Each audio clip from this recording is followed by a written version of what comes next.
சார்பாக உங்கள் அனைவரையும் வரவேற்கிறேன்.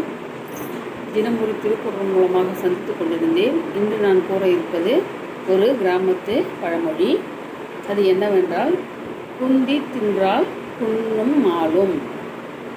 இதன் பொருள் என்னவென்று கேட்டால், நம்மிடம் இருக்கின்ற பொருளை நாம் அதனோடு வேறு எதுவும் சம்பாதித்து சேர்க்காமல் உண்டு கொண்டே இருந்தால், அதை சாப்பிட்டு கொண்டே இருந்தால், மலையளவு நம்மிடம் உணவு பண்டமோ செல்வமோ நகை நட்டுகளோ இருந்தாலும் கூட அதனோடு கூடுதலாக நாம் சில விஷயங்களை சம்பாதித்து வைத்து கொண்டிருந்தால்தான் அந்த சொத்து கரையாமல் இருக்கும். அப்படி இல்லை என்றால் காலையில் எழுவது, குளிப்பது, உண்பது, அதன் பிறகு மதியம் சமைப்பது, உண்பது, அதன் பிறகு இரவு உண்பது, இதற்கிடையே கேளிக்கை, இப்படியாக நாம் உண்டு கொண்டே வந்தோம் என்று சொன்னால் அந்த உணவுப் பொருளாக இருந்தாலும் சரி, நகையாக இருந்தாலும் சரி, எந்த செல்வமாக இருந்தாலும் சரி குறைந்து கொண்டே தான் வரும்.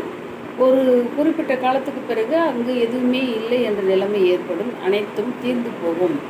அதுதான் ஒன்றளவு சொத்து இருந்தாலும் கூட நாம் எதுவும் செய்யாமல், எதுவும் சம்பாதிக்காமல், எந்த பொருளையும் கூடுதலாக சம்பாதித்து சேர்க்காமல் இருந்தால் நாம் வைத்திருக்கின்ற அந்த பொருள் குன்று அளவு, மலையளவு, சிறிய மலையளவு இருந்தாலும் கூட அது வந்த வழி தெரியாமல் கரைந்து காணாமல் போய்விடும். ஆகையால் உட்கார்ந்து கொண்டு சாப்பிடுவது என்பதையே நாம் தொழிலாக கொள்ளக்கூடாது.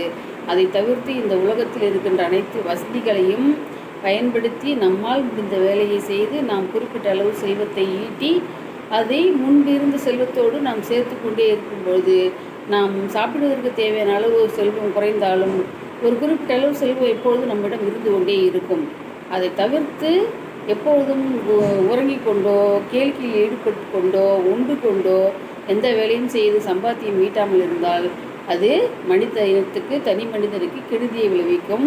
ஒரு காலத்தில் தம்மிடம் ஒன்றுமே இல்லாமல் பிச்சை எடுக்கின்ற நிலைமைக்கு கூட அது தள்ளிவிடும். ஆகையால் குந்தி தின்னால் புண்ணும் ஆளும். குன்னு என்றது ஒரு சிறிய மலை, குன்று என்பதுதான் குன்னு என்று எல்லாரும் கூறுவார்கள். குன்று என்பது மலையை விட கொஞ்சம் சிறியது. அந்த அளவு செல்வம் இருந்தாலும் கூட தீர்ந்து போகும். நாம் நினைக்கலாம், எப்படி அவ்வளோ பெரிய செல்வம், அவ்வளோ பெரிய நகை நட்டு இருந்தால் தீர்ந்து போகும்? கண்டிப்பாக தீர்ந்து போகும். நாம் அப்படியே உட்கார்ந்து தினந்தோறும் அதிலிருந்து எடுத்து செலவு செய்து கொண்டே வந்தோம் என்றால், ஒரு உதாரணத்துக்கு ஒரு 10 கோடி ரூபாய் நாம் வைத்து கொண்டிருக்கிறோம் என்று சொன்னால், அப்போ 10 கோடி என்பது பெரிய விஷயமாக நமக்கு இருக்கும்.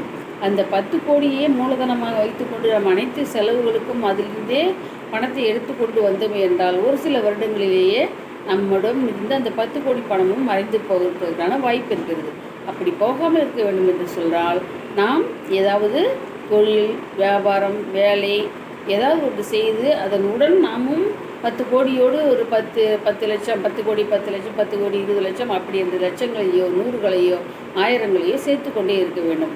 அவர் சேர்த்தோம் என்று சொன்னால் நம்மிடமிருந்து அமுத சுரபி போல எப்பொழுதும் வந்து கொண்டே இருக்கும், குறையாமல் இருக்கும்.